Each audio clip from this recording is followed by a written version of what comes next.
We are unbeatable, we'll train until we meet our goal. The stakes are high, no we won't fold, because we are unbeatable. We are unbeatable, we'll train until we meet our goal. If stakes are high, no we won't fold, because we are unbeatable. Welcome to the world of Pokemon, and thank you so much for joining us on today's episode of Unbeatable. Thank you for opening the episode, I did so Torie. good. You did fantastic. And with that, we now enter today's episode as all three of our players are standing below the House of Memories within Lavender Town itself, having recently been put to work by Mr. Fuji Jr., the sort of caretaker of both the House of Memories and the Pokemon Tower. They've been put to work sort of organizing their way through a bunch of different small books that they have found within this crypt that was revealed during a recent earthquake. After flipping through a couple of the different books, they have noticed that the creatures within that seem to be shrouded in some sort of like mythological pictograms almost is what this looks like. All seem to correspond to either very rare Pokemon or legends themselves. And most recently, the two books that were picked up were by one, DJ Werther, who picked up a book relating to the three winged mirages, the sort of three legendary birds of Kanto, Zapdos, Articuno, and Moltres. The other book obviously being picked up by Mr. Seth Wake himself, referred to as I believe the Shadow Guide. Not sure what Pokemon that has referred to thus far, but it being a small, cloaked in shadow, dark Pokemon that seems to be some sort of assistant of Ho-Oh. But it was sort of looking through these books that they've realized what these books contain. It wasn't what I picked up. Was it like a mural, or was there a book? Was there a book that I picked up that talked about a roving golem that made other golems? Yes, you did. That was the first book. Okay. The golem and ... Corinne's gonna take this book that she's been reading and still like flipping through the pages, trying to make sense of what the heck she's looking at. She's gonna walk over towards Seth and DJ, and kind of be muttering, and then just be like, "Hey, I know we're supposed to like kind of categorize these books. Do you guys know what this is?" And Corinne's gonna like tilt the book down, and then also kind of take a look at whatever you guys are looking at.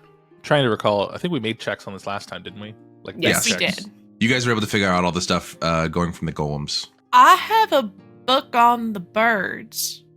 This guy looks like he Zapdos, threw up. Moltres, Articuno.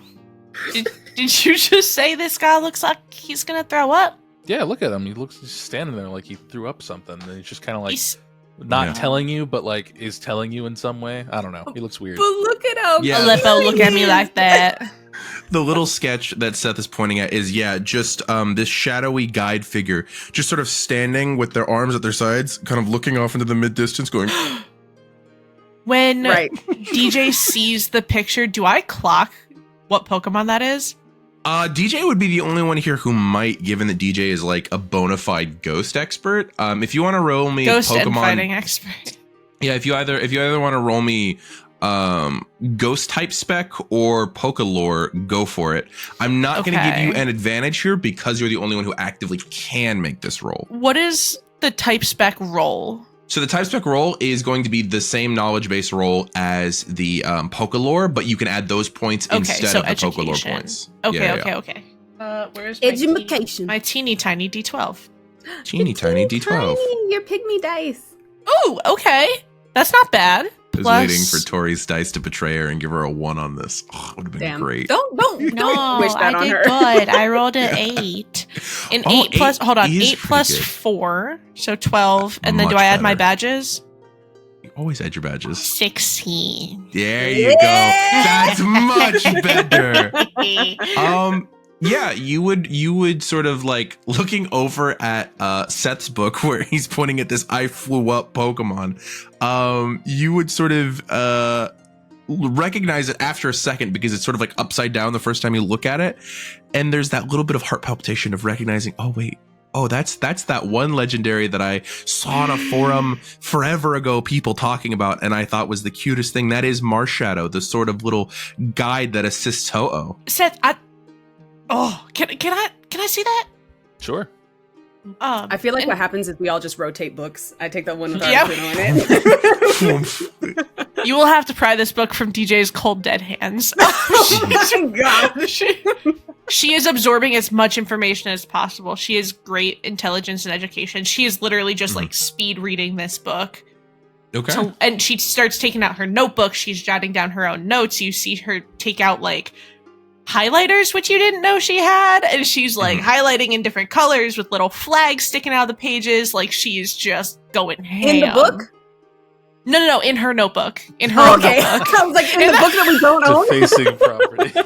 Okay, that means that Seth would end up with the Golem book, Coryne would end up with the Winged Mirages, and DJ would end up with the Shadow Guide. Okay. Yeah. I see DJ going through and like taking notes and things like that, and I'm like, that's a good idea. I can't do that though, so I'm just gonna digitize all these books. Just with take my photos of phone. every page. Yeah, that's how you do it. Okay, yeah. We did sort of all the roles associated with the Golem book yesterday, so I apologize, Seth. I won't have any roles for you here. But Coryne and DJ, can I please get a? Ooh, I reserve the right to change this later, but can I go ahead and get a Pokemon lore roll from both of you? Seth, I will say that while they're reading, you can also go ahead and digitize their books. I'm just going to take the assumption that you're digitizing the whole library as you guys go. Okay, cool. Do I get to use my ghost type since I have the Marshadow book? Fine, I'll let it happen. I'll allow it. I rolled a 10. Yay! 10? I rolled a 17. That's both of those are fantastic. Both those are fantastic. I'll go ahead and go to DJ's first because there are significantly fewer details to go through. DJ, you grabbed this book, but this book very much, even though it is referred to as the Shadow Guide, it very much is not the focus of the book. It more is some sort of like tale of Marshadow being this sort of guide for trainers to eventually lead themselves to Ho-Oh, the Sunbird. Who is this very, very well-known legendary, especially in Johto Kanto. And it's sort of like this tale of like, once Marshadow has given you one of Ho-Oh's feathers, the trainer is able to then find Ho-Oh and seek it out and eventually challenge it, which is seen as a great honor. As for Marshadow itself, there's actually frustratingly little information on how to find it, but it does sort of give you that seed of if you were to want to find Marshadow, you would want to seek out someone who is an expert in the Sunbird. Oh. That's good to know. Yeah, so just keep that in mind. As Noted. for the 10 that we got from Coryne with the Winged Mirages, as you are sort of glancing through, this book is actually a little bit more personal, I think, than the others, given that you have observed one of these legends and it was not a positive experience. Initially, this book shows 3 individual panels of Articuno, Zapdos, and Moltres sort of in their like triangle state that they're almost always depicted as, where they are constantly trying to imbalance one another. You see that there's like little illustrations of like lightning and ice and fire between each of the panels. And it seems like they're almost constantly fighting. And every once in a while, when one of those imbalances would shift, you would see that there is one of 2 figures that would appear. You rolled a 10 on your Pokélore check, so I'm going to let you recognize one of them, but not the other. You also recognize Ho-Oh in your book, the Sunbird, as one of the figures that might set them sort of like set their imbalances more correct. However, the other figure is not immediately recognizable to you, as you see this sort of like sleek white body that is also flying with these like larger, almost hand-like wings and these sort of like black protrusions, creating these beautiful sort of scales. And it seems to be depicted with the sea very often, like whirling cyclones of water. Either one of these 2 beings seems to be what sets the birds back into balance. And more often than not, it seems to be the ocean one that does it.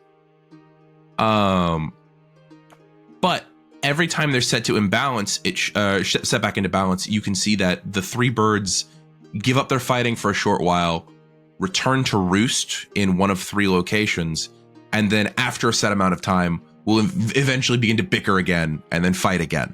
Can you go ahead and give me a spot hidden check? I'm so ass at these, bro. Okay. Yeah, give me just a minute to suck. Hey, Kenna, maybe next campaign, don't play a character who sucks ass at these because you love doing them as a person. I know, it's killing me, man. It's killing me. Oh, okay, wait, are we exploding on these? Yeah, they're a stat die roll. Yeah. 4, 8, 12. Is this your D4? 4, 8, 12, 13, 14, 15, 16, 17. Holy shit. You pulled a DJ ass roll out of your butt. All right, let's see here. So, with a 17, as you start to sort of like glance through it, it's kind of like, you know that feeling that you get when you've finished a book and then sometime later go back and like reread it and then you see all the clues that you missed the first time? It's sort of like a more disturbing version of that, looking through the lore surrounding Articuno itself, because as Articuno sort of roosts, you can see that it's depicted as being in a cave with little bits of ocean sort of like at the edges of the frame. And it seems very obvious to you now that this is representing the Seafoam Islands before they were Seafoam City. That, of course, draws your attention to the other two panels where you see Zapdos and Moltres.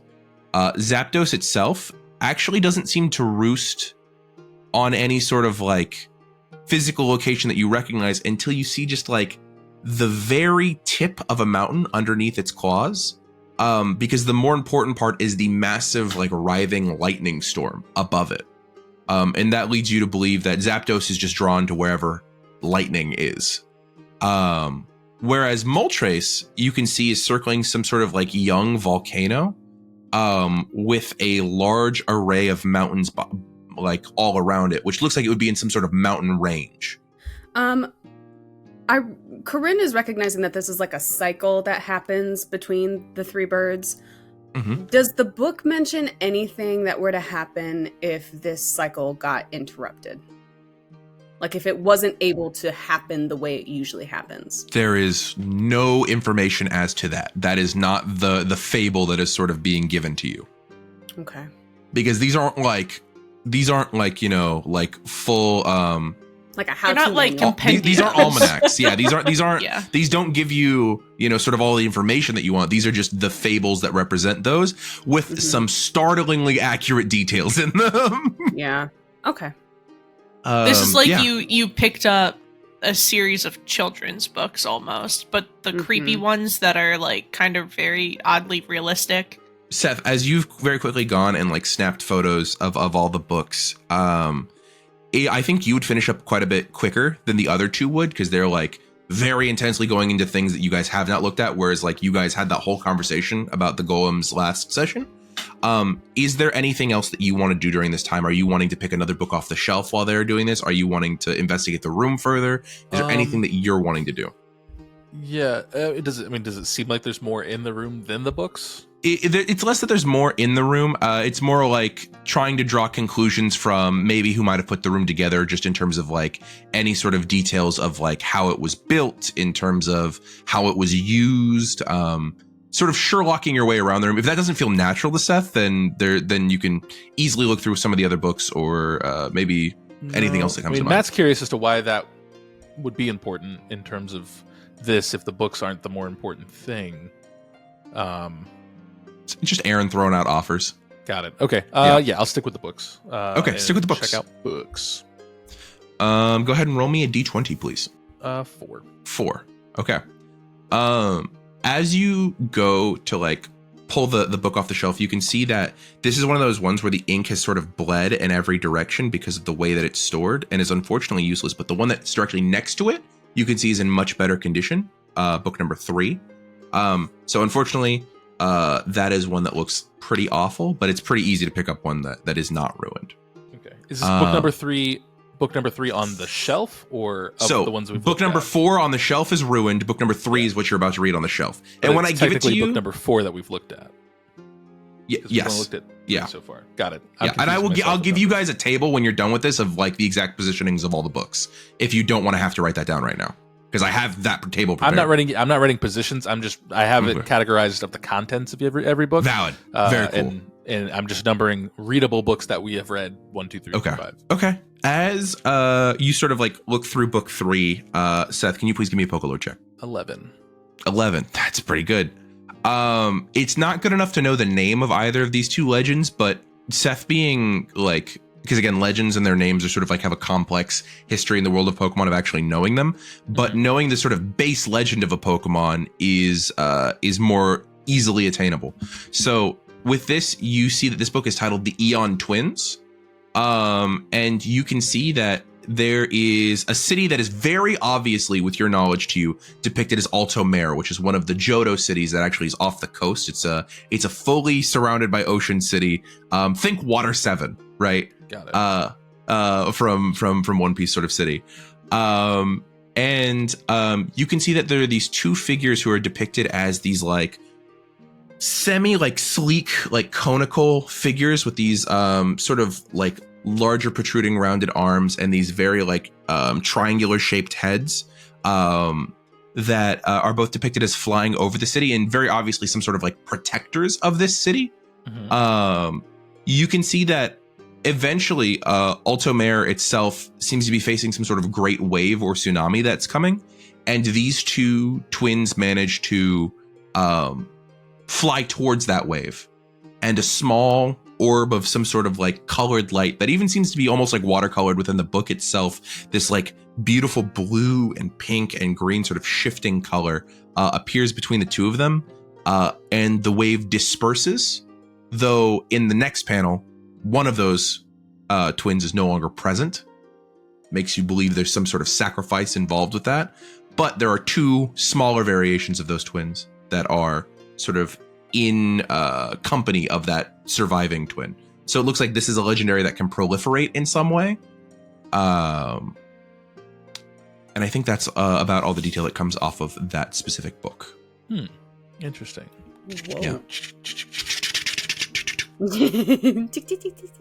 Okay. Yeah, but as you guys sort of all come to those details about your books, is there anything you wanted to say, discuss, or mention to any of your fellow teammates that isn't just like recounting all of the information to them so we can say you guys all have this information? Do you remember when Coryne was red threading a map of rocket activity? I do remember this. Not that Coryne, no, I mean, it seems like maybe Zapdos follows lightning storms. I don't really know, but if there's like, can I look at the map and see if there's well, electric types that were there. Can I look at the map and see if Sound there's effects any alone should have brought them nearby. obvious locations Sound effects of were- like a young volcano in a mountain range or something like that I would Do you immediately wanna- be able to see? You immediately want to start red stringing where these two locations are that are depicted in the book? Yes. Oh, I'm so happy. Okay. Go ahead and roll me 2 separate geography checks, but if you want to ask your friends for help first, I'll give you advantages. Help! Yeah, I think Go, once DJ finishes with the Marshadow book, she'll put it down and like kind of go, "Hey, what you got over there?" Oh, that's the one I started with. Oh no, Yeah. Corinne's Yeah, got like Corinne's got like a tablet out and is like, okay, but if I just all right, and then sees you and goes, actually, could you and Seth, would you guys mind help looking at this with me, because I'm really bad at maps, but I feel like this is important. Have you tried with your phone first? I feel like we forget that we have phones quite often. Okay. there's your advantage. Seth reminding you of a smartphone.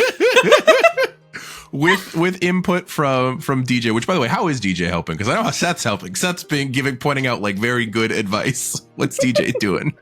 DJ's a very smart cookie, so I think she's just like helping through process of elimination. Like as Coryne pulls something up, she's like, "Oh, this could be it." DJ's like, "No, I don't think so, because look at like that shape as compared to that." And like she's helping like spot the difference type deal. Okay. Yeah. We'll do 2 separate geography checks. Go ahead and add an advantage to each of them. Tell me which location you're rolling for first. Okay, first location is going to be Zapdos. Zapdos. Okay. And I'm gonna use my fancy sparkly yellow dice. Okay. That was a 7 plus 2, 7, 8, 9, 10, 11, 12. 7, 8, 9.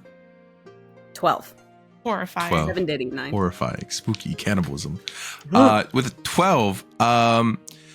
12, you aren't able to isolate every single location, but there are several that look way more likely that would look like something like this versus what others would look like, right? So very obviously, the southern half of Kanto hits the most storms the most often. Mm-hmm. But you don't know of any world-ending lightning storms that have started there recently. So if a legendary bird if one of the winged mirages had really taken to the sky, like you saw what happened when Articuno was flying, you know, nothing of that sort of level exists in the sky right now. So you would assume that wherever Zapdos is, it is roosted. It is not currently seeking out a storm, which I think that with Seth and DJ's sort of like help, you can very easily start to think, well, that means that it must be drawn to somewhere where lightning is that storms aren't. What kind of locations are those? And of which there are 2 in Kanto that you could think of off the top of your head. 1, Vermilion City is responsible for supplying most of the power of Kanto to the region. Oh no. But you feel fairly confident it's not Vermilion City. A, because you explored sort of most of the hidden areas around it. And B, the current inhabitants of Vermilion City are pretty anti-legendary bird at this exact moment. Yeah. So that leaves there to be sort of like one other location that you can think of. And I actually think it would be Seth to point out this location, given that Seth is a northern Kanto boy. And this location is sort of halfway between Lavender Town and Cerulean City, as there is an old power plant situated on Route 10 north of Lavender Town and east of Cerulean City that used to be sort of like what Vermilion City is now, and I believe is still running, but is no longer considered the primary power plant and ultimately has been left to the electric type Pokemon after a certain amount of time.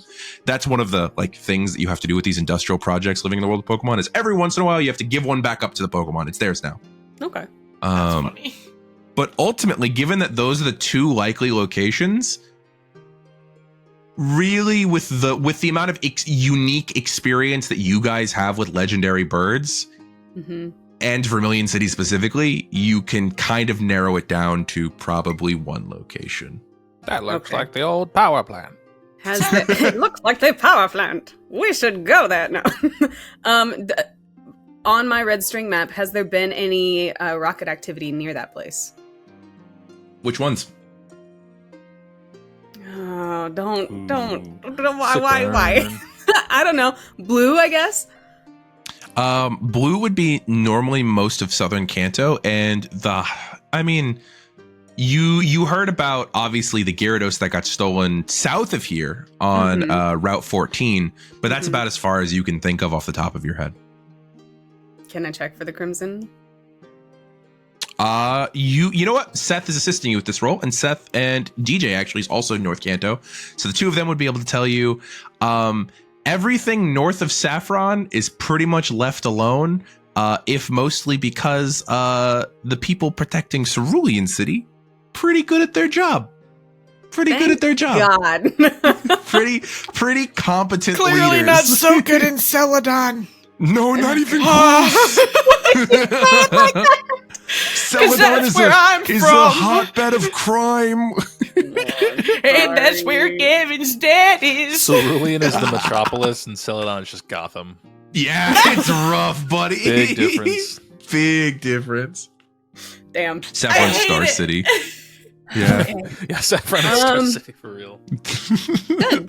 Then nobody's messing with Zapdos at the moment. Time for Moltres. Okay. Yeah, go ahead and roll for Moltres.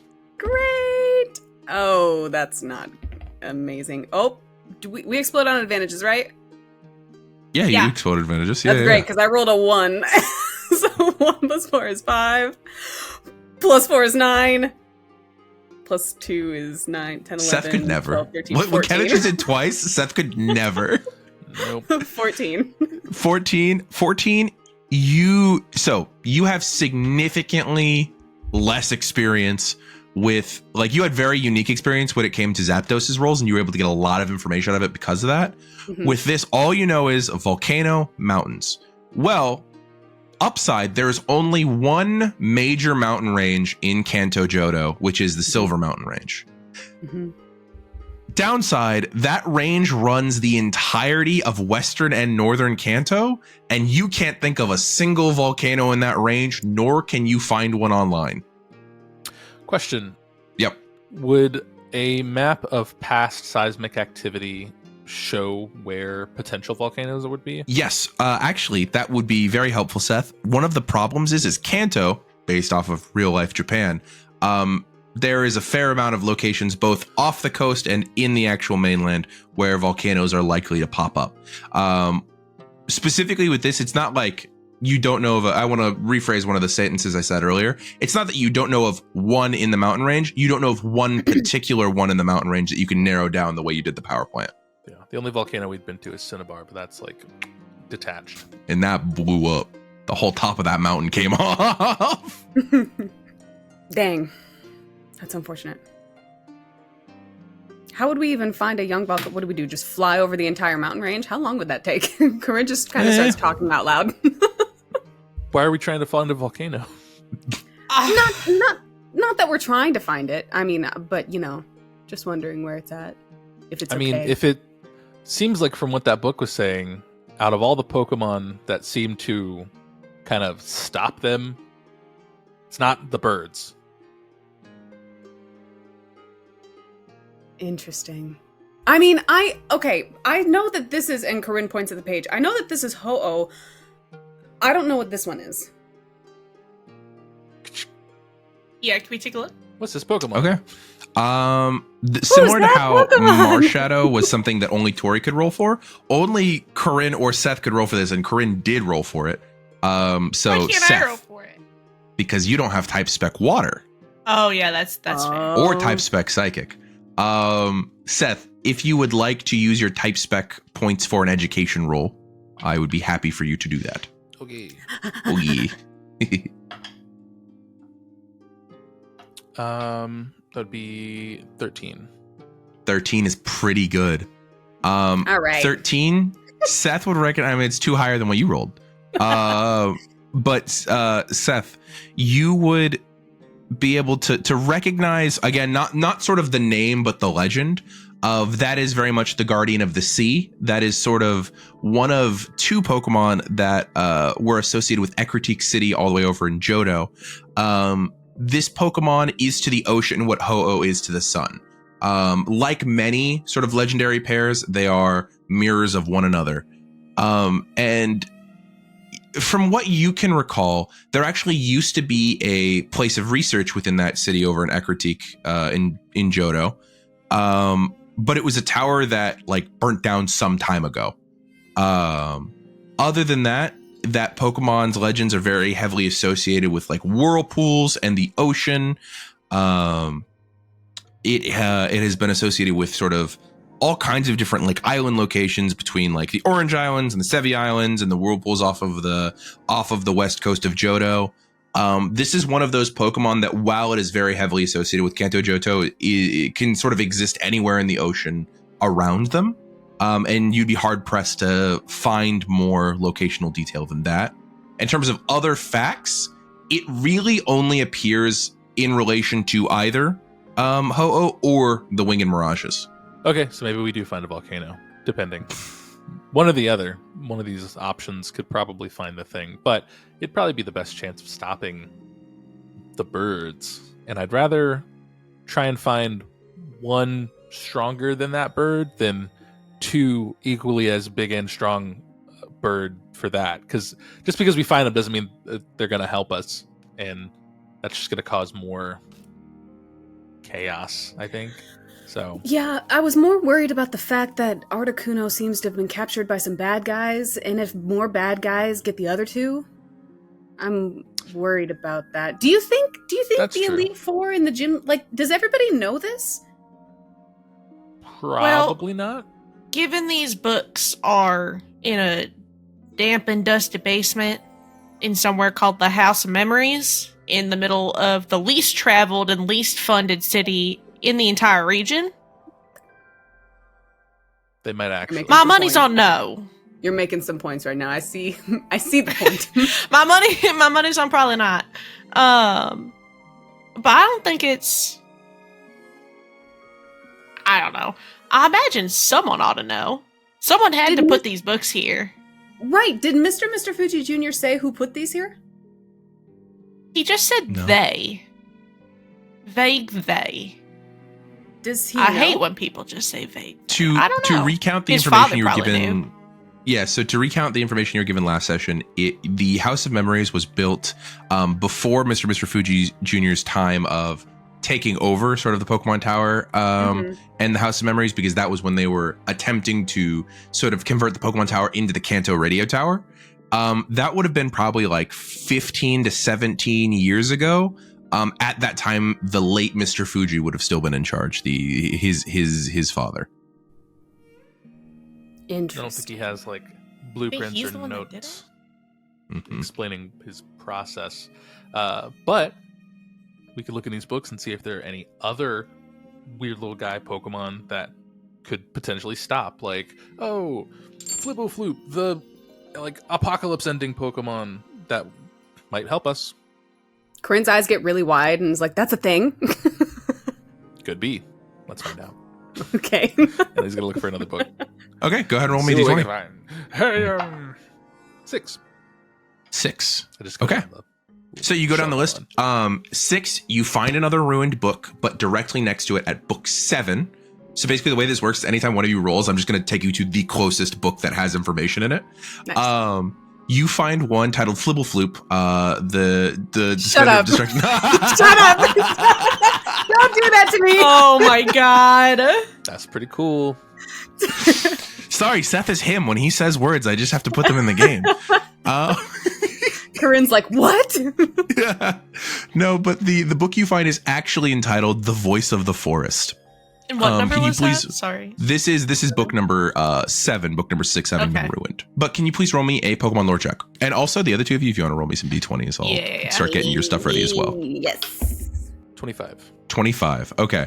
25 Damn. on his Pokemon lore check, which is fantastic. I'm not even going to ask you to roll again with this book, with this specific book. I'm just going to give you all the information I have. Real quick, what were the other two rolls so I can just set you guys aside with the title of your books? 20. 20? Okay. I rolled a 1. Rolled a 1. Phew, if you go all the way up to number 9, number 8 being ruined. Was number 2 ruined? Number 2 was also ruined, yes. Yeah, okay. Yeah. Torie, your book that you have picked up is called The Great Gear.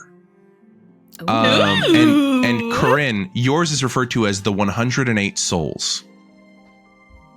But I'm going to go through and do Seth's book real quick Please do. because of that 25. Go ahead and two of you just hold on to some Pokélore checks while I'm doing this with Seth, because I'm just going to give Seth I feel like all of the Great relevant Gear information is from like how the fucking... Pokemon equivalent of like the Great Gatsby, Yeah, it's but like Just one big party. it gets shot in the Yeah. heart at the end as well. Spoiler alert. oh, I didn't even watch or read that book, but now I That know. book is like almost a century old.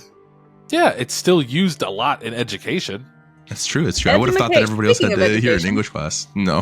What I know about Education. is forest, yeah. What you know about this forest, the voice of the forest. The voice of the forest depicts a small fairy-like creature that flies around its forest, protecting the inhabitants from danger. And it seems like this mythos is less describing a specific series of actions that this creature has taken, but more this sort of like this very much this protector role of, you see like these like images of like taking trainers across this forest, protecting the forest from fires, from like invading Pokemon.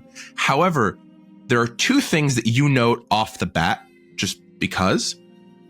One, the forest heavily resembles photos that you've seen of the Ilex forest in Johto. This forest very much does not look similar to like the Viridian forest, which is sort of like the largest forest here in Kanto. The trees just look kind of wrong. But the other thing is, at one point in this ancient sort of series of panels, you can see that one of the ones where it's a photo of the voice of the forest sort of leading a couple of trainers through a set of the woods. there's a little detail in the background that's similar to like the sleuthing Coryne was doing earlier. Kind of makes you stop because you see depictions of modern skyscrapers in the background, like full on, like some so tall you're not even sure if they're like in existence actually in the Johto region. And does that forest look like it's showing the Ilex forest while it's taking While it is still showing it. So it's not a different location. What type of skyscraper would be in Johto? Directly north of the Ilex forest is Goldenrod City, which is sort of like the Vegas of Johto. Mm-hmm. And you know that that Goldenrod is the one with the radio tower that we've talked about before, and that there are several skyscrapers there, but like you don't know that they were necessarily that large. However, as you look at it, you do spot a sort of little like pointed roof at the very edge of frame that looks very similar to the radio tower, confirming for you that that is Goldenrod in the distance. But maybe not the Goldenrod of now. Man, the structural integrity of that building is like crazy. I mean, if you ever go to New York, there's like 1,000 buildings that are like 150 to 200 years old. That's wild. Yeah. Interesting. Okay. Yeah, you did not have to roll additional times. That is all the information I had to give you off of Voice of the Forest. They got a name for that Pokemon or no? Yeah, fuck it. Why not? With that, I think between you being able to Google like Guardian of Ilex Forest, all of these things, and specifically having Bowie there to help you, you are able to place the name of this Pokemon as being Celebi. Celebi. I thought it sounded familiar. That's great. Yeah. Star of the Pokemon Forever film and traveler through time. Wow. But let's see here. I'll go ahead and start with the Great Gear because it's lower on the list. I'll get to the 108 souls in a second. See a large billboard with 2 eyes. Okay. What was your Pokelore check, DJ? 10. 10. You are able to get a decent chunk of information out of this, but not maybe everything that you could have. Yeah. As you look at the Great Gear, you very quickly realize that when they refer to the Great Gear, they are not referring to great in sort of size or scale. They're referring to great in terms of its sort of importance and power. Because as you sort of look through this book, it doesn't actually start with a depiction of Pokemon. It starts with a depiction of humans. It looks like a very like medieval series of humans, and what looks like a couple of like those like, you know, those like medieval paintings, depictions of like blacksmiths, where it's just kind of like a side on, like kind of awkward posing with a hammer. You see a couple of them, sort of, as something that is quite common in legends, sort of surrounding Pokemon. They see them sort of messing with some sort of like crystalline orb, and they seem to be bending pieces of metal around it and affixing these like finely tuned sets of gears until eventually they come across this sort of, or they create this sort of bipedal looking creature, with sort of a bell shaped skirt and sort of these tiny like ears that pop up out of the top of it. As you can see that eventually, as they set the last piece in place, the automaton begins to move. As you see, this legend depicts a human created Pokemon, which is not necessarily unheard of. You live in the post Porygon world, you know? But it is interesting to see this sort of like ancient tale of people bringing this gear Pokemon to life, though it takes sort of a dark turn when eventually, slowly, the people begin to disappear off the pages and this gear Pokemon is just sort of left alone in this abandoned castle. Okay. Now, with the 108 souls, what was your Pokemon lore check, Kenna? 15. 15. Oh. 15's pretty good. Okay. Very similarly to the Great Gear, this does not depict Pokemon in its first few pages. Instead, what you can see is a row of inmates being led to their death. What? Harsh vibes. That is where this legend starts. And that's As where you we can leave see- today's episode. Yeah, and that's in today's episode. Wow. Yeah, shortest fucking episode we've ever done. But as these people are being led along, you can see that there's sort of this like very wrathful looking judge who's there, like looking down on all of these people who have committed these crimes, of which it seems like they depict the crimes by the tool that the inmate is carrying. So you see one's carrying a bloody knife, one's carrying sort of like a bag of money, one's carrying all of these things. It seems to depict these like pretty like heinous crimes as they go through. And as each one is led to the place where the execution is done and they pass, you can see that there's sort of like this, like the judge is sort of very angrily giving orders to another person. And there's this sort of like odd looking almost key rune being held up in front of each of those people. And as they pass, the little essence of what looks to be depicted as their soul is just sort of sucked into that key rune. And eventually, as it goes, you can count that there are exactly 108 souls absorbed into that key rune before it seems to glow this sort of malevolent glowing energy. And it's really awful because there is a moment where your brain sort of connects one of the images in the panel to something you see in everyday life, where often when Pokemon are depicted in their Pokeballs, it's often depicted as like a smaller version of the Pokemon sitting in their Pokeball, existing in sort of a comfortable sleep state. There is a moment where there's almost like a side shot of the key rune that depicts 108 crammed souls, all sort of fusing and mashing with malevolent energy into one another, until all that is left is this awful, ghostly, purple figure, this sort of amorphous mist that exists within the key rune. And then after that has happened, you can see that the wrathful judge takes the key rune and places it poof, into the bottom of a building. Can you go ahead and roll me a spot hidden check? Oh, God.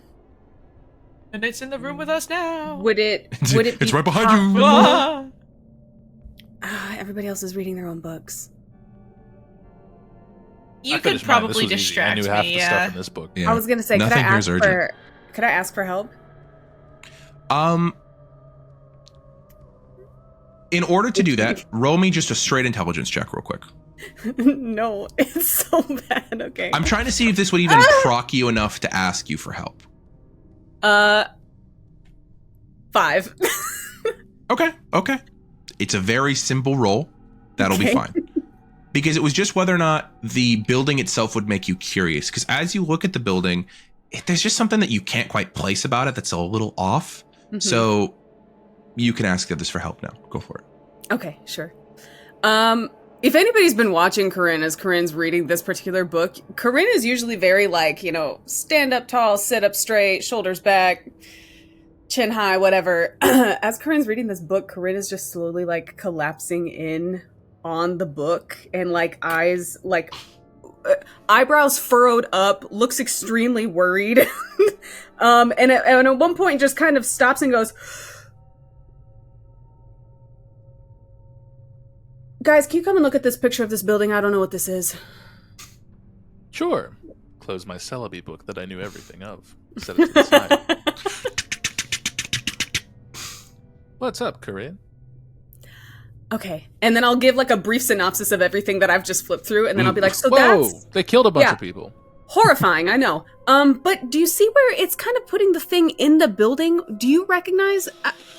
It looks weird to me. Pull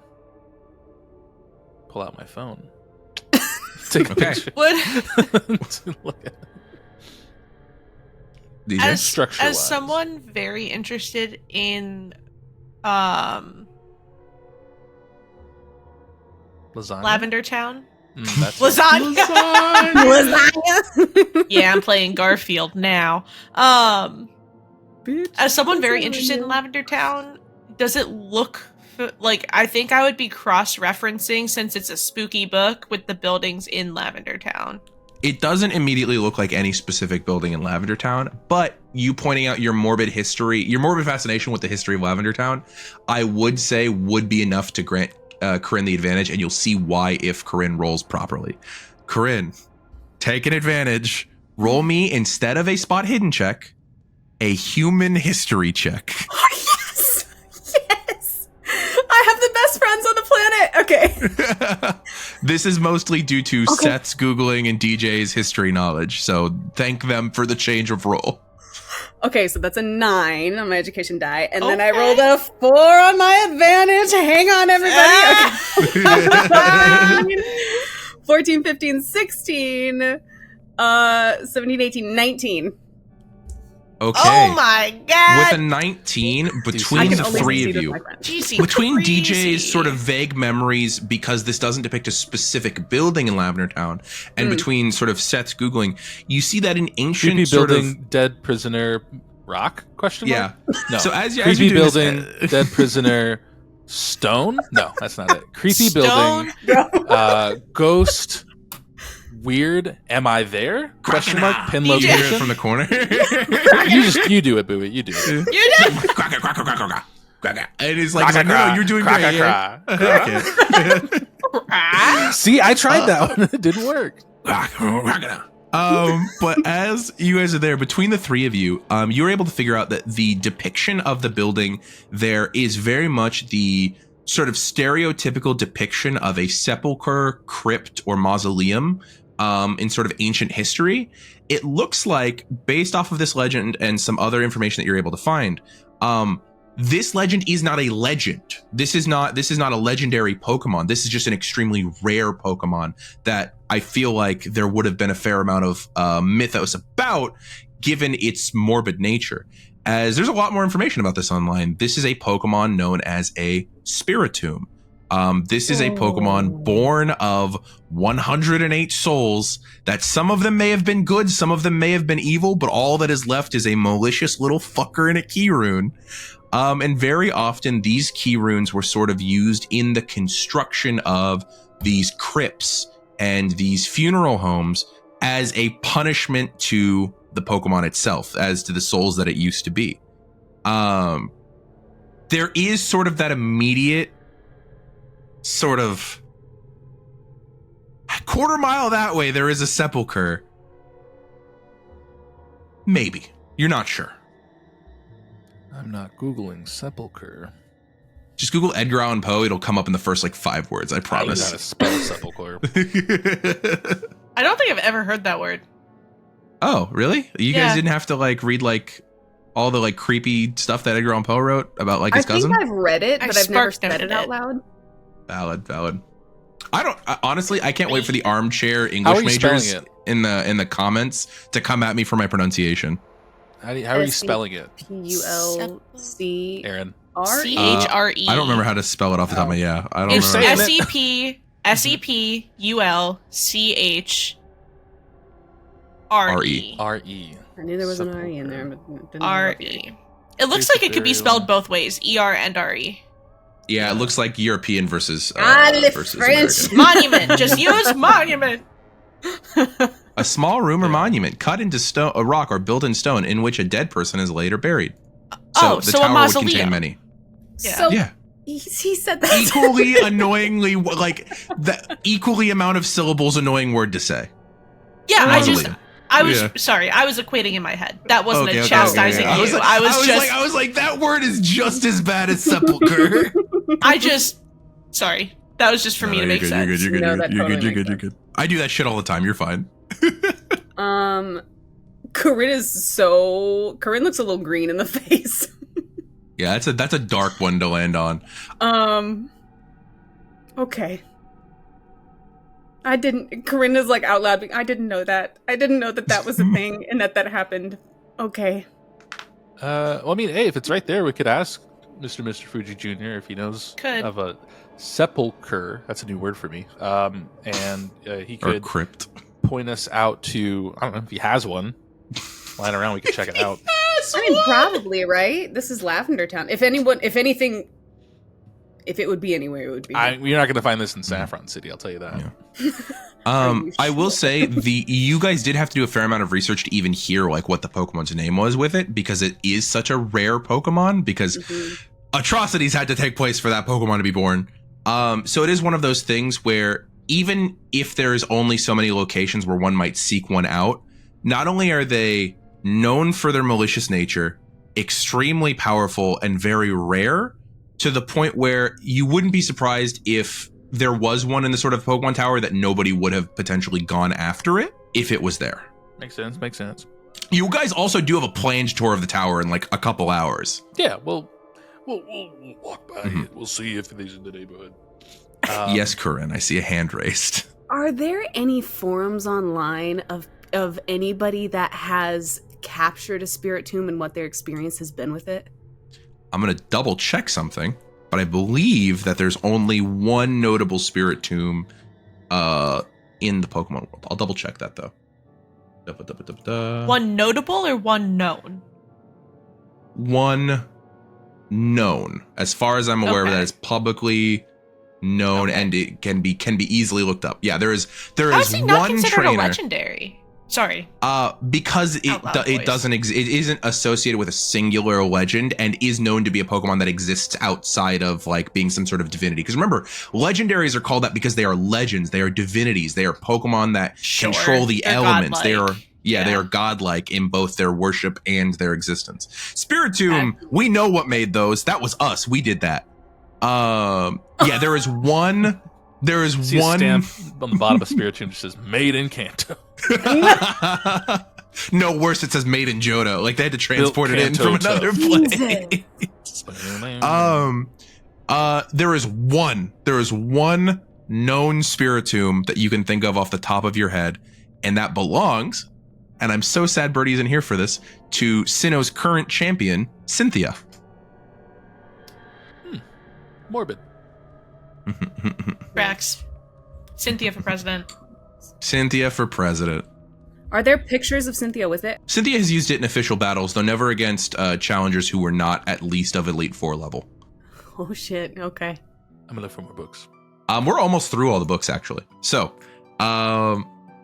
because we're almost through the books, I'm just going to let you guys know which ones are ruined so that you have them on your list. Okay. Books 2, 4, 6, 8, 10, 12, 15, and 18. That's crazy because I rolled 11. We already rolled. Okay, so How with you doing 11, like that? because that was originally. Because I randomly dispersed it throughout the table. I thought it was really funny that it was evens because that was randomly dispersed. Yeah. 11 was That originally the doesn't feel Golem. But that means that the next book that would have information in it, 13? Seth, would be book number 13. And instead of I feel like having that you should have guys, been the Spiritomb book. Yeah, right. maybe, but I wanted the 20 to be a little special, so I put Aaron wanted I- the no, I- to it's be good, randomly it's and good. even. yeah. Let's see here. So that means that with Seth getting book number 13, that means that there are 4 books remaining. Kenna, Torie, both of you go ahead and roll me a d4. We'll just see which ones you get. 3. Out of 4. Okay, so Seth, your book is known as The Moon and the Shadow. Kenna, your book is known as The Ancestor. And Torie, your book is known as The God of Metal. Ooh. And everybody go ahead and roll me Pokelore checks, and I will go in ascending order of rolls. I got a 10. The one I'm doing, anything involving water. It is not involving water. Okay. However, you're only rolling to know what one of the 2 Pokemon in your book is, as you have indirect experience with the other one. Oh! Torie, what'd you roll? 13. Okay. 15. Okay. So even though Kenna is probably going to learn the least about hers, she gets to go first because I'm going in ascending order. Woody-hoo. So, Kenna, your book is titled The Ancestor. Mhm. And specifically, as you sort of like flip through the book, this is a lot happier of a book than the last one you read. Thank First God. of all, instead of some dark death scene, you can see a small Pokemon that is sort of very vague and amorphous in its form. There's almost like this, like the way that the original artist drew it is there's these very crisp lines and details in all of the background, but the Pokemon itself seems to not have any sort of outline to it. But it seems to exist in this vague, almost like feline shape as it floats through the air. What is known about it, though, is the motion that it's making. It is very obviously full tilt, like giggling, like hands in front of its face, like. And you can see that this Pokemon sort of like giggles and laughs. And every once in a while, its form will take shape. It will gain an outline and be sort of render that same sort of crisp line work that is done to the rest of the photo. But whenever it gains that form, it isn't of that sort of floating feline form that you've seen. Instead, it's of like a Caterpie or a Pikachu or a Nidoran or a Spearow, and never as the Pokemon itself. And whatever this Pokemon is seems to look like some sort of like, you know, shape changer Pokemon. And actually, given that you have direct reference for that, its transformation looks a little bit like the way that Ditto transforms. Yeah. But that's about all that you're able to pull from it, other than at the very back of the book, you can see that there is sort of like a representation of that very thin-lined Pokemon, and then sort of like proto-ancestors, and then other Pokemon that eventually sort of spreads out into a family tree of almost every non-legendary Pokemon that you've ever seen. This Pokemon being sort of the starting point for most of those Pokemon across the evolution of Pokemon. And that's why it's called the Ancestor. Based on what I know about Ditto, can I kind of extrapolate what this Pokemon is? Nope. Ditto is a very mysterious Pokemon that appeared like 40 years ago and has very little other information. And I got 2 of them. And Matt's got 2 of them. We're going to need to talk to those Ditto.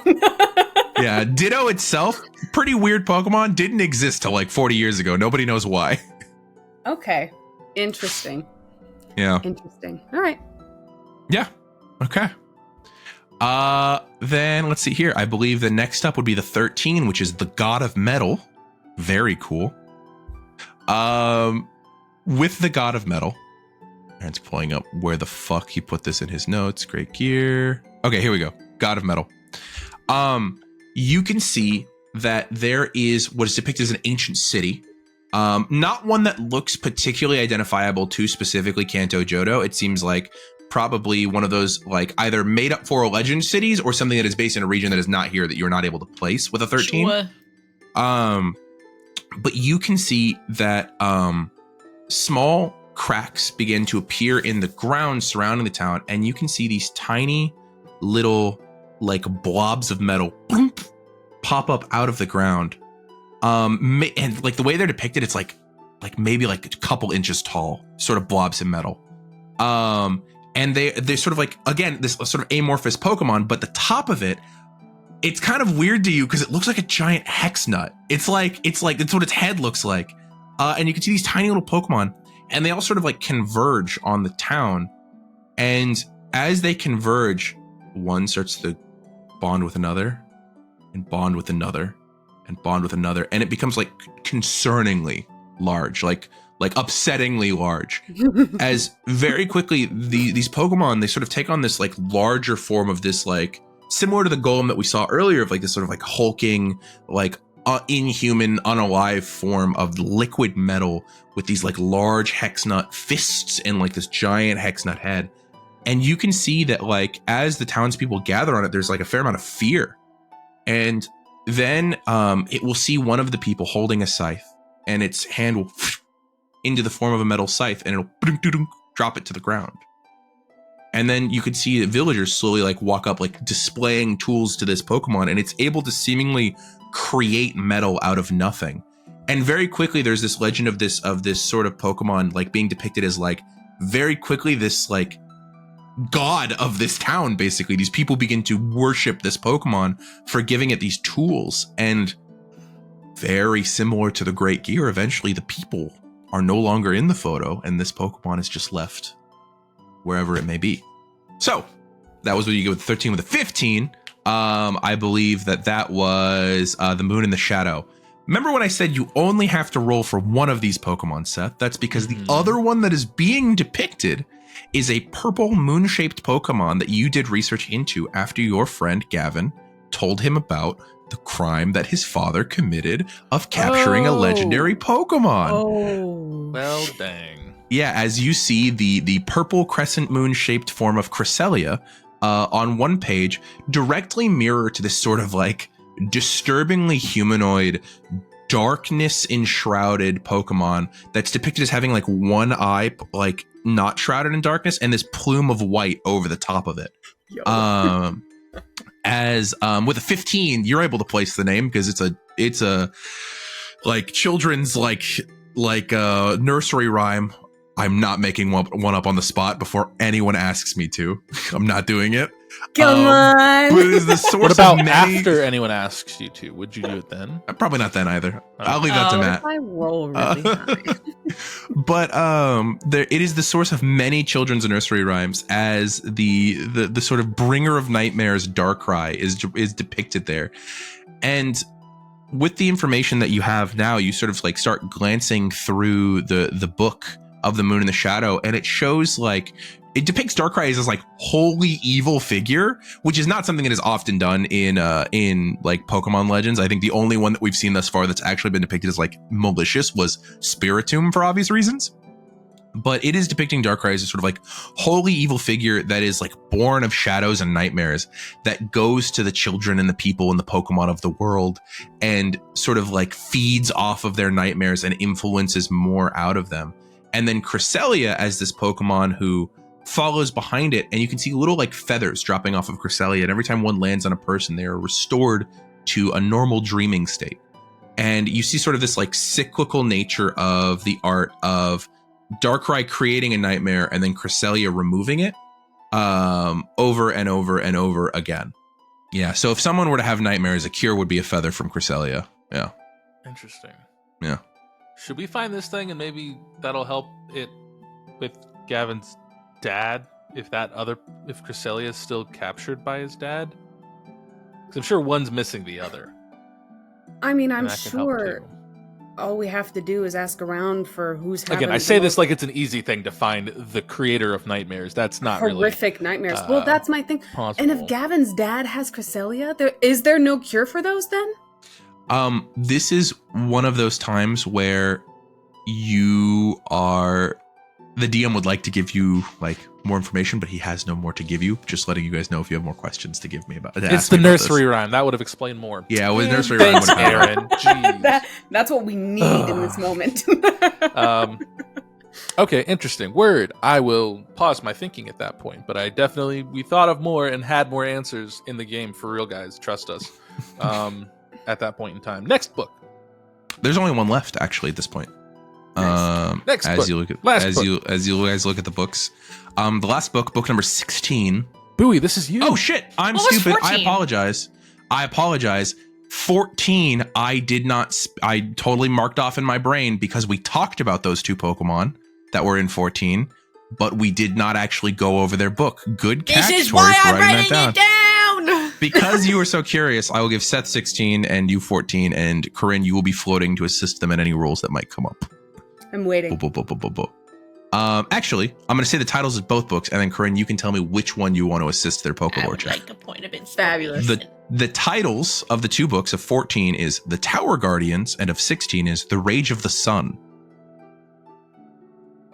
Which one would you like to assist with, Coryne? Tower Guardians. Okay. Seth, go ahead and roll your Pokelore check with... DJ, please roll yours with an advantage. Seth, you're just rolling your straight Pokelore check. Seth has The Rage of the Sun. DJ has The Tower Guardians. Oh, that was a good Pokelore check. Hell yeah. Does this look like it's gonna be a ghosty book? Like it's just the No. tower? Is it like the poke? Okay. No, it refers to this pair of sort of like dual like towers, like partner towers that exist within Ecruteak City, which we touched on earlier. There was one in which the Guardian of the Sea roosted on, and one that the Guardian of the Sun roosted on. Got it. What was the total roll? 20. Dirty 20. 20. Okay. The two of you sort of poring over this book, especially given DJ's sort of obsession with Marshadow and newfound sort of interest in the Ho-Oh story, very much shows you Ho-Oh and the Guardian of the Sea both roosting above Ecruteak City, one bringing the sun, the other bringing rain. And actually, one of the interesting things is this book might have the most depictions of legends in it of all of the books in front of you, because as you start to look in the small details, there are probably, including the Tower Guardians, there are that would be 9 legends in this book. Okay. Because as the Tower Guardians are depicted, they are each given a full page. One of those depicts the Guardian of the Sea keeping the winged mirages in check, so you can see, Articuno, Zapdos, Moltres in the background, sort of fighting each other, and then the Guardian of the Sea bringing this massive cyclone of water and causing them all to go into balance again. Does DJ know the name of the Guardian of the Sea or no? No, at this point, given the roles that we've Not done even with previously, a I'm going to 20? leave not even with a 20, because there are other details for you to pull from this, and that is a detail that we've already cemented as we don't have this. Okay. But Last the round. other page that is there does depict Ho-Oh, and it actually shows in the borders sort of like a creation myth in the distance. Not the creation myth of the world, but of looks like another trio of legendaries, where you can see that there are these this pair of towers that were shown as the roosts of the Guardian of the Sea in Ho-Oh within Akritique City. One is the Tin Tower and one being the Brass Tower. However, it also depicts that there is a moment where a bolt of lightning struck the Brass Tower, and it engulfed it in flames. And the three sort of shrine guardians, these canine-esque looking Pokemon, maybe some sort of ancestor of Arcanine or something similar, Sure. were each within the tower and unfortunately passed away as part of that myth. But rain was eventually brought to the towers and the fire was put out, and then Ho-Oh reappeared and returned those three Pokemon to life, each one representing one of the aspects of the loss of the Brass Tower: the lightning bolt that struck it, the fire that engulfed it, and the rain that put it out. As it shows you a set of 3 legendary beasts, which with a 20 and the local legends around Kanto Johto, you would know them to be in order: Raikou, Entei, and Suicune. These sort of heroes and protectors of Kanto Johto that exist within the local mythos.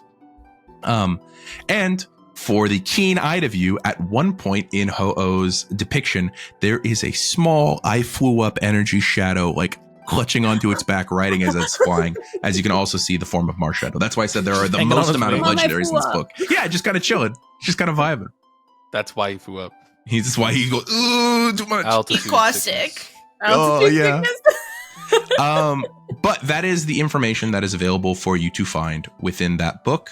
And then for the last book, Seth, what was your role? I got a 9. Okay. Okay. The last one the last book to go through is called The Rage of the Sun. This panel shows the world cloaked in smoke and ash. And you remember several times across the history of the world, there are times where super volcanoes have erupted or meteors have hit that have caused the earth to enter this sort of stage for at least some time where the atmosphere is thick with ash. And there's these very sad depictions of villagers and Pokemon being very sickly with no sunlight, no food being around. And then there is a figure that appears within the smoke. This moth that is depicted, very large moth, but with these wings of brilliant flame and glowing orange energy that seem to imitate the light of the sun itself. There are certain images of people worshiping this Pokemon, as the light of its wings is able to cause crops to grow. It is able to feed people. It is able to warm them cold in their homes. And then there are photos of people hating this Pokemon because the light of its wings scorches their fields, melts their homes, kills their Pokemon. It seems like this creature is built in the duality of sort of uncaring power that exists within the sun, where it is just a smaller representation of the sun around it. That's why it's called The Rage of the Sun. With a 9, I think that's about everything you're going to learn from that. Nice. But with that, you have all officially sorted through all of the books that are in the room. You have sorted a pile of ruined books from a pile of books that have been laid out to have information in the original order that they were in. And you have digitized those books as well as learned all of this information. There's not a morality check that exists in this game. So I'm not going to make any of you roll a die. But the wealth of information that is in front of you that is fairly unique to what you are finding out in these books, based on the fact that Seth was pretty much Googling all of this as you guys were going through it, and maybe a quarter of the information you read in these books returned from online sources. The weight of the information that is in front of you is sort of slowly starting to hit you. Should I call my dad? I mean, Does Lee need this information? Right? Does Or at least that one book. does Mr. Fuji Jr. realize what he's sitting on here? Let's go I find him. think he's so overworked he might not know. I was going to think the opposite. He seems like Although- he's pretty much on vacation every day. You know what? That's fair. Dr. Bones, however, Also, might be different. Dr. Bones might be different.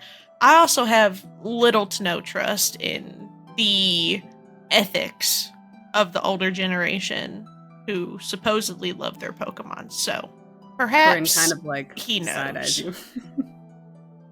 Oh, sorry. It's about the chairman. I don't No, trust I- people because I- the chairman broke my heart DJ, I Yesterday, know. the I yesterday. I wasn't gonna say it out loud. I was just looking at you. I could feel it, Coryne. I'm sorry. Your eyes were burning. I agree with you though. It's not that I don't trust anyone, it's just that I want to be wary going forward. I didn't like that interaction. I don't want to do it again. So maybe we No, talk I'm to like, yeah. Dr. Bones. I think that's not a bad idea. Well, maybe Okay, not we. Bowie, maybe Seth. I'm gonna need you to. I don't necessarily speak the best of Marowak's language, but Bowie could try, and we'll see how that Crocodile. goes. Okay. And I'm just gonna scroll and be like, "Fine, this book. We'll talk to Miss Dr. Bones about it and see what he says." Crack. What? Crack. Your prop work Crocodile. needs work. What prop work are you doing, Aaron? I'm trying to The figure book this out. that you just told Bowie to find. No. I said this book. Go find Dr. Bones and talk to him about it. Crocodile. Puts it back on the pile. This is a great plan. I love it. Yeah. Actually, now that I think about it, we And should nothing take these could go books wrong. to him, right? Because we're moving them back to the tower, right? You were just told to organize them at this point in time. You weren't Oh, necessarily never told to mind. do anything with them. Okay, put it back down. And they look kind of heavy to be carrying around, so I don't know if you want to Okay, if you want to well. be doing that. Yeah. Yeah, let's go find him then, I guess. Okay. And- Yeah, as you guys sort of finish up down in the crypt, setting aside your different piles and having everything ready to go, you're able to step back in sort of the main room of the House of Memories, which has gotten very cold as the day has continued to go on. But you guys step out and there's sort of like this like aimlessness to the town itself around you, where it's like people are going about their daily lives, but there's like 30 people in the whole town. So it's like you see like maybe 2 or 3 people. Currently, you don't see him anywhere around the House of Memories, but you were told that he is the caretaker of the Pokemon Tower, so you can probably assume that he'll be there, and you can head that way. I Yep. think I'm going to turn to the others. Okay, checklist of things we've done. It is currently, what time is it? It's actually still relatively early in the morning, I would think, so I'm going to say probably like, even giving all of the reading you did, maybe like 10:30. What time did we get there? I mean, you got there like because you guys woke up at the normal trainer time of like 7:30, 8 o'clock, and then you walked over to the house of Dude, and then Dude basically led you straight there. So that would get And you I at like guess all the 9. books were like They were picture pictograms, yeah. So it was like an hour and a half. Yeah, that lines up For for some me. reason, I thought that was And gonna there were take only longer. 12. I was gonna say It's maybe it's because it took us a real life hour and a half to get through. Maybe. Okay, so we still got to go meet up with Dude later. We have to go to our tour at night, but we're going to go there now to talk to him. Was there anything else we needed to do before we go there? As Seth says that, I feel like Coryne has that thing on the phone where, like, if you don't look at a message within, like, 10 minutes, it'll ping you again. And right after Seth says something, there's, like, a ping, and Coryne is like, oh my god! It's like, yeah, I have to go get Dragonair. Okay. And I turn to see 10 feet away. Yeah, the it's Pokemon Center. the Pokemon Center. You can see it from here. right Yeah. next to it. It's the thing where you That's can see the funny. whole town at all points in time, unless something is directly behind a building. Unless Like something everyone in is town knows directly that you need to go to obscured. the Pokemon Center now. All Yeah. 30 people know. Yeah, you actually do get some looks from people who's like, "Oh, there's Dragonair." Like people are just like, "Oh, that's interesting." Oh, I guess I'll tend to my little garden back here. oh, my little garden. This is what I do all day. Oh. Ha ha ha. Ah. Are we going now? We're going now? Like I said, we don't have to be at the tower until like 8 o'clock, and this conversation can happen at any time. So I think one thing is waiting for you. The other is Mr. Fuji and Dr. Bones. So I say we go to the Pokemon Center. And also, I can see that Nurse Joy is looking at us as we have this conversation, so we may want to... She's got her kind of head like poking out of like that front like area. She gives you guys a wave. Her cowboy hat kind of flaps in the wind a little bit, and she like pushes it back down. Coryne really hesitates. Like for all the excitement that was about this Dragonair being ready, I feel like now that it's actually here, Coryne actually stops to think about what it means to have this Pokemon in her care. And then you see her kind of puff up her chest, and then she goes, okay, and goes to the Pokemon Center. Okay, so you start to walk the 10 feet away to get to the Pokemon Center. And as you do that, you can see that that Nurse Joy, who had been like looking at you, goes, "Are you ready? I assume this is for you." Assume? Shouldn't there be like paperwork? You should know. You should be confident before giving out a Pokemon. Turns and looks at Seth like, Well, I wasn't sure. When you wrote down your name, you didn't write your last name very well, so I wasn't sure if it was actually for you or not, but I assume that you're the only Coryne in town. how did I write my name? Coryne looks You at it. put it, and I feel like Corinne's penmanship, probably not the best.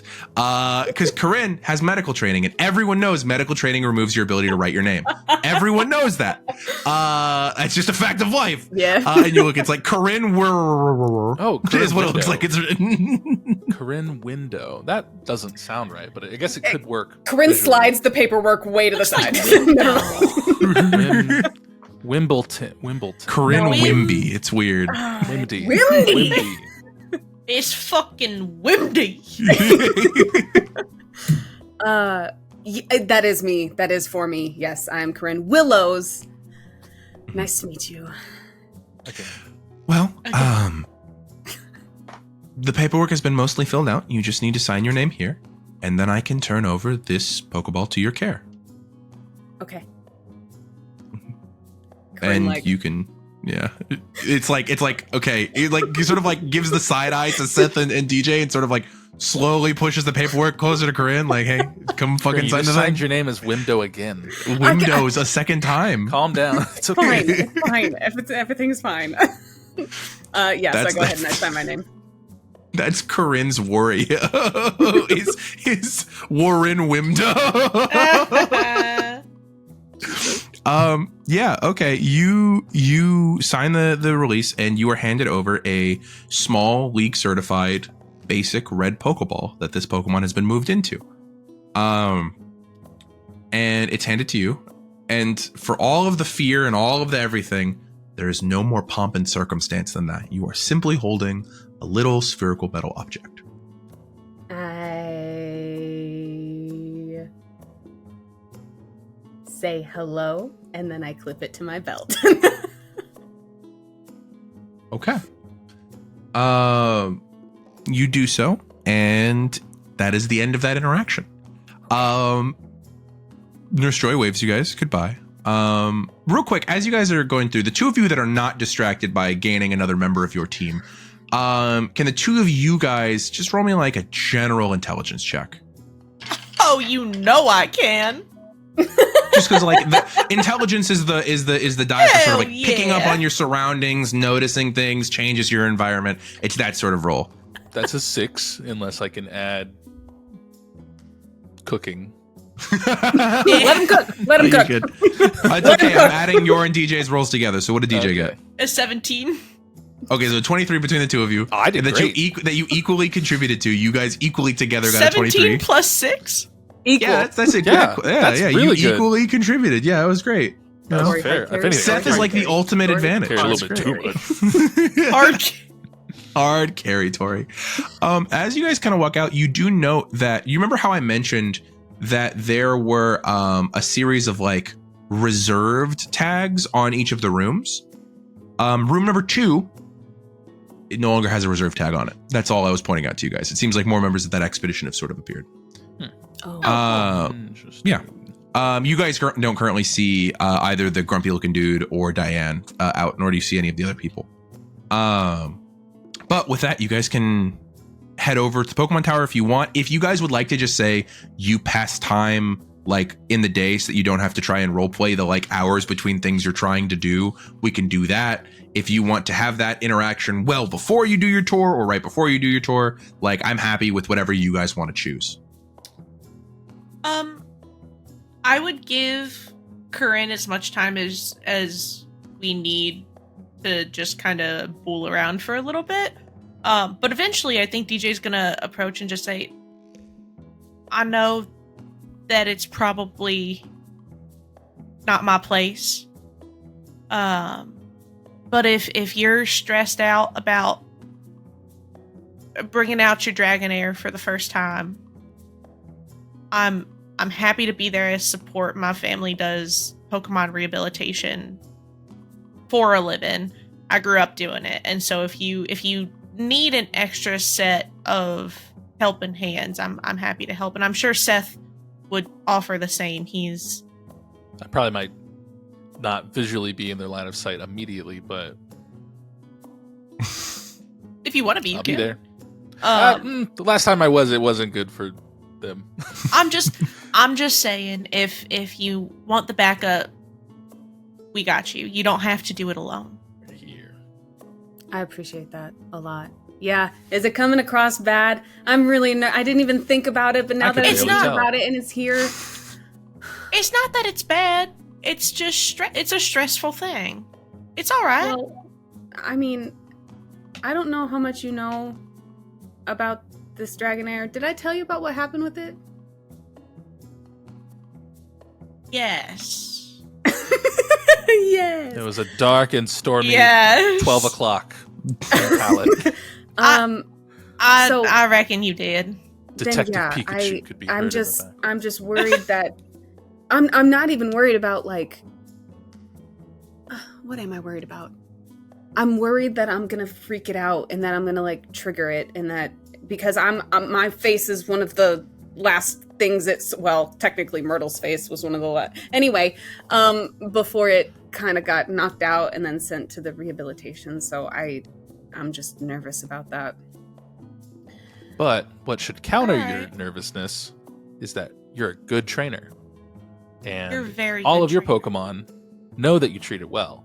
So if you just treat it like it's a new person on your team, I mean, look at Newton. Not physically right now because he's not here, but you only just got him and he's great and he's happy, right? I'm assuming, Newton, if you can hear it and you come back out and nod next time. Coryne, the Pokeball on your belt bursts open as Newton pops in the ground, goes, Hey. Hypno, and then taps its own Pokeball and pops back in. Corinne's arms kind of Points go up like proven. I didn't know that could happen. Okay. Beatrix out of her Pokeball. Beedrill pops back in. Corinne looks down and goes, "Babes, what are we doing?" All right. I hope Smolder Well- doesn't do that because I don't think he can reach up and hit the ball. No, The other two That's can. so way funny. too small. They couldn't do it. Third But would Thor be like, just has to climb your leg. grows like a Groot-esque, like a little vine, just like Still can't reach. No. but Okay. I mean, if you want one of us to talk to it first, we could do that. I think that's a conversation you need to have with the Dragonair, though, at some point. But if you want it to come out and see an unfamiliar face, kind of get the feels, you just let me know. Okay. However, I think this is your journey with this Pokemon, so I'm only here if you really feel you need me. And I think, if I remember correctly, from that night or day, when it did see us, it didn't attack us because You're it had right. an opportunity to tell. What was his name? Azure? Azure? No, Asher No. was the Periwinkle? Graham? Lavender? No. Is that no. what it was? Oh my god, I don't Oh remember my the name of this god, character. back to like Hold on, I'll session take it one back when I notes. have the name. I'll take it back when I have the name. Yeah, take it back when you have the name because I am struggling. I know No, that's yeah, it's Lavender. yeah. It's Lavender. It is I was Lavender. right. Yeah, it was Lavender. Yeah. That's Ironic. really That's ironic. really ironic. Lavender Unplanned as Town. shit. Completely ironic. That's really funny. Take it from the top. I could leave that in because that's pretty Honestly, funny. I'd be okay if you left it in. Okay. I'd be fine with that. Anyway, hey guys, you got to see behind the curtain. That's what it looks like every time we cut anything. Right there. That's what it is. But my point being, when that Pokemon saw it, it didn't alert Lavender at the time, and it only then attacked us when it was being commanded to. So it's not like inherently aggressive, and maybe it does remember our face, and we did get it out of that situation, and you definitely were the one to like initiate that, albeit in the means that we had to at the time, and that's fine. The game system wasn't fully developed yet. We didn't know what we were doing.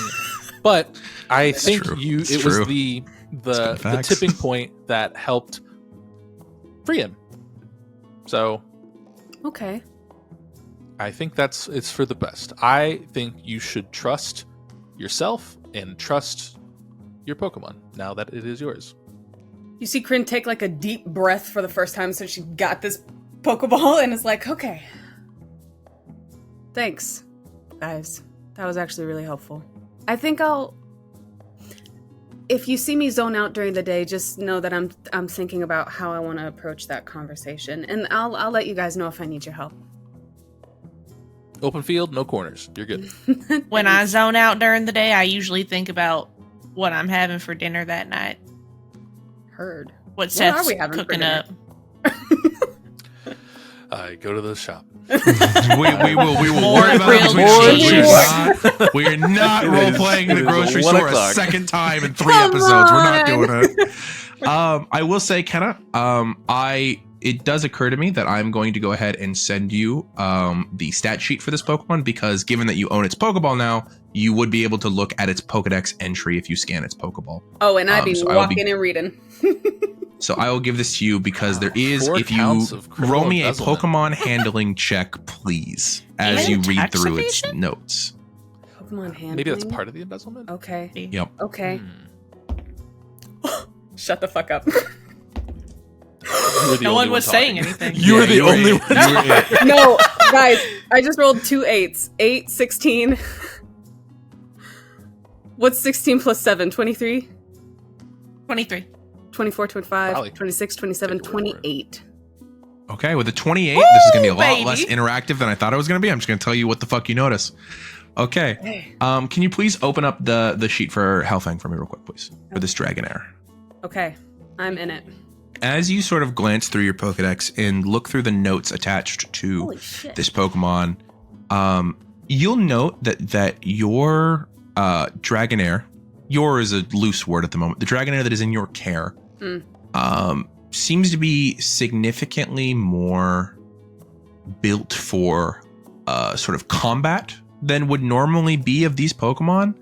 And then you can see just the sheer list of supplements that this Pokemon has already been given. In terms of this Pokemon, if you'll note, the vitamin section is already completely full on this sheet. And I feel like that may affect how you approach this Pokemon. So know that this Pokemon, there was a lot of different forms of mistreatment that went into this Pokemon, one of which was forcing it to eat a lot of different supplemental vitamins way too early in its development cycle. Is there a way to reverse that? Like, can you like take that away? As far as you're aware currently, no. That is just damage that has been dealt to that Pokemon. Wait, the vitamins can damage? It's more a sort of more so instead of like having mechanical detriment, this is more of a note of you wouldn't have gone to Bowie when Bowie was rank 1 first evolution and pumped him full of proteins and calcium. You know, that feels like that's not great for the Pokemon. We've already talked about with Ava how sort of giving Pokemon vitamins can affect their growth cycles, and Gavin had to be very careful about when he gave the protein to Ava in terms of like her life cycle. So that is something that I will let you know as you sort of think about that interaction and sort of have that going on in your brain as the rest of you start walking to the Pokemon Tower to have your conversation with Mr. Fuji Jr. And as you guys sort of start to walk there, again, there's very few people in town. And you get to the actual Pokemon Tower itself. What you've seen in the distance is this sort of like beautiful, sort of sculpted building of dark stone with these large, like 2-story doors in the front of them. Those like massive doors that stretch way above your head that are currently propped open because the tower itself is open. You walk up the large stone steps and immediately are sort of hit with the sort of grandeur of this sort of solemn hall that exists in front of you. You can see that directly in front of you, there is sort of like a receptionist desk of some kind that is currently unattended. There's a large open floor and then like a staircase that leads up to the top. And there are a couple of people who are within the tower already. You note that there are people who are carrying flowers, people who like they're grieving. You do in the distance spot Mr. Fuji Jr. and Dr. Bones. But as we sort of like enter the Pokemon Tower, I am noting that this is where we're going to end the episode for today because we're going a little long. So thank you guys so much for joining us on this episode of Unbeatable. We will see you guys next time. Goodbye. Hey y'all, thanks for watching this episode of Unbeatable. Feel free to support us through our Patreon to get access to our Discord where we can interact with our community and gather questions for our monthly Q&As. Thanks again, and remember to stay unbeatable. Reminder that today's episode of Unbeatable is brought to you by you guys over on our Patreon. Specifically, I'd like to thank Cory Rudder today at our Pokemon Master tier. We appreciate you guys so much.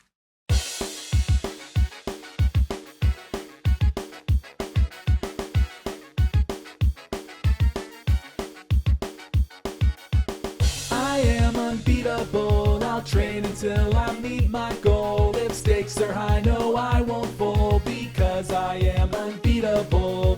Earning every badge, whatever it takes. I'm gonna be the best trainer. You just wait, and I know the road ahead looks like it won't be easy. I am unbeatable. Standing by my side, got my friends with me to explore a whole world of possibilities. But no matter what the challenge is, we can overcome it together. Because we are unbeatable, we'll train until we meet our goal. If stakes are high, no, we won't fold because we are unbeatable.